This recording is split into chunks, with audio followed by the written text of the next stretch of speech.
एक बार की बात है, अर्जुन श्री कृष्ण से कहते हैं कि मैं लोगों के लिए इतना कुछ करता हूँ, इतना दान करता हूँ, फिर भी दानवीर कर्ण को बोला जाता है, मुझे नहीं। ऐसा क्यों? अब कृष्ण इस बात पर मुस्कुरा जाते हैं और अर्जुन को बोलते हैं कि चलो मेरे साथ। और वो अर्जुन को दूर एक जगह पर लेकर जाते हैं जहाँ एक बहुत बड़ा पहाड़ होता है। और कृष्ण भगवान जैसे उस पहाड़ को हाथ लगाते हैं, वो पूरा का पूरा पहाड़ सोने का बन जाता है। अब ये पहाड़ वो अर्जुन को दे देते हैं और बोलते हैं कि इस पहाड़ को तुम लोगों के बीच में बांट दो, इसमें जितना भी सोना है लोगों को दे दो। अब अर्जुन आसपास के गांवों में घोषणा करवा देते हैं कि मैं अर्जुन आप सभी लोगों के बीच में सोना बांटने वाला हूँ, आपकी सारी जरूरतें मैं पूरी करने वाला हूँ, तो आइए और सोना लेकर जाइए। अब अर्जुन सुबह से लेकर शाम तक हर दिन लोगों में सोना बांटना शुरू कर देते हैं। ऐसे करते करते 3 दिन हो जाते हैं। कोई बंदा अगर कुछ परेशानी लेकर आता है तो अर्जुन 2 गुना 3 गुना सोना उसे देते हैं। पर इसके बावजूद भी लाइन खत्म होने का नाम नहीं ले रही थी, क्योंकि सोना बढ़ रहा था। दूर दूर के अलग अलग गांव से लोग आ रहे थे और हर दिन ये लोग बढ़ते ही जा रहे थे। एक वक्त के बाद अर्जुन थक कर श्री कृष्ण के पास आए और बोले कि भगवान, लोग तो खत्म ही नहीं हो रहे और इसमें बहुत ज्यादा टाइम भी जा रहा है और मैं भी अभी थक चुका हूँ। इस पर श्री कृष्ण मुस्कुराते हैं और वो बोलते हैं कि अब तू रुक जा। और अब वो कर्ण को बुलाते हैं और उनसे कहते हैं कि ये सोने का पहाड़ मैं तुम्हें देता हूँ, तुम इसे लोगों के बीच में बांट दो। कर्ण कहते हैं ठीक है जी, जैसा आप बोलो।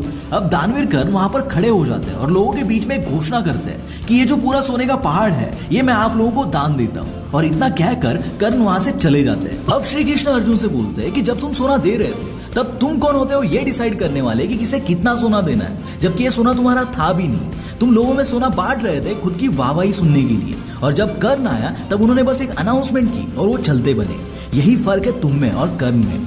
दोस्तों, ये स्टोरी बताने के पीछे का रीजन ये है कि यहाँ जो गलती अर्जुन ने की वही गलती हम हमेशा खुद के साथ भी करते हैं। यहाँ ये बात नहीं थी कि सिर्फ कर्ण ही महान थे, अर्जुन भी कोई कम नहीं थे बॉस। कर्ण महान थे दान करने में और अर्जुन महान थे युद्ध में। मतलब हर एक जन अलग अलग चीजों में माहिर था और बॉस यही चीज हमारे साथ भी होती है। ऐसा नहीं कि हम किसी से कम है ना, बिल्कुल नहीं। हर बंदे में कोई ना कोई खासियत जरूर होती है, तभी वो इस दुनिया में है। बस हम गलती ये करते हैं कि किसी और को देखकर खुद को जज करना शुरू कर देते हैं, खुद के कॉन्फिडेंस की माँ बहन एक कर देते हैं, ये सोच सोच के कि भाई मेरे में बहुत ज्यादा कमियां हैं। और इसमें सबसे बड़ा रोल प्ले करता है इंस्टाग्राम। यहाँ पर किसी की लाइफ देखकर हमें लगता है कि बहुत सिर्फ मेरी लाइफ झंड है, बाकी सब लाइफ में बहुत कुछ उखाड़ रहे हैं। पर हम सारा ये भूल जाते हैं कि इंस्टाग्राम पे हर कोई सिर्फ अपनी कामयाबी शेयर करता है, अपने फेलियर्स नहीं।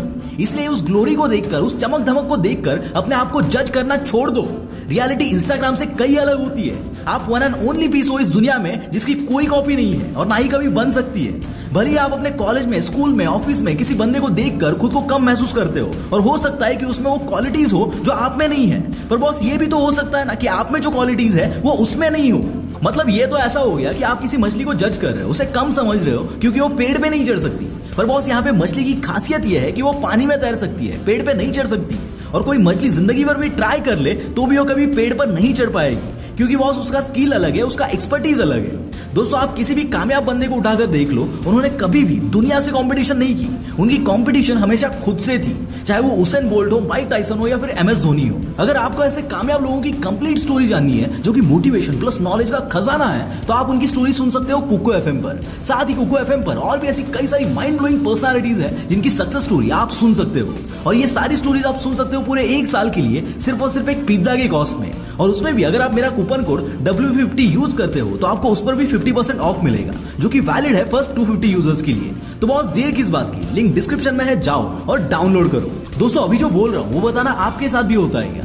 किसी आसपास के बंदे से अगर आप अपने आप को कंपेयर करते हो तो यहाँ आपकी अंदर से फटती है। अगर वो सक्सेसफुल है, आपसे ज्यादा कामयाब है, जो बाय डिफॉल्ट हमारा सेल्फ मोटिवेशन, हमारा सेल्फ कॉन्फिडेंस सब खत्म कर देता है। हम खुद पे डाउट करने लगते हैं, खुद को बहुत कमजोर महसूस करते हैं। बहुत कम लोग होते हैं जो दूसरों की कामयाबी को एज अ मोटिवेशन लेते हैं और उनके जैसा बनने की कोशिश करते हैं, बट 99% लोग डिमोटिवेट हो जाते हैं। बॉस, आप कितने भी कामयाब हो जाओ और दुनिया में कहीं भी जाओ, वहां कोई ना कोई तो ऐसा जरूर होगा जो आपसे ज्यादा काबिल, आपसे ज्यादा कामयाब है। इसीलिए अगर कंपैरिजन करते फिरोगे ना तो लाइफ में कभी भी सेटिस्फाइड नहीं रहोगे। और फिर भी अगर कंपैरिजन करने की खुजली है ना तो बॉस तेरे कल के साथ तेरे आज को कंपेयर कर, तेरे पिछले साल को तेरे इस साल से कंपेयर कर। तू 2021 में जैसा था 2022 में उससे बेटर करने की कोशिश कर, क्योंकि सिर्फ यही कंपैरिजन तुझे ऊपर लेकर जाएगा, बाकी नीचे डुबाएगा।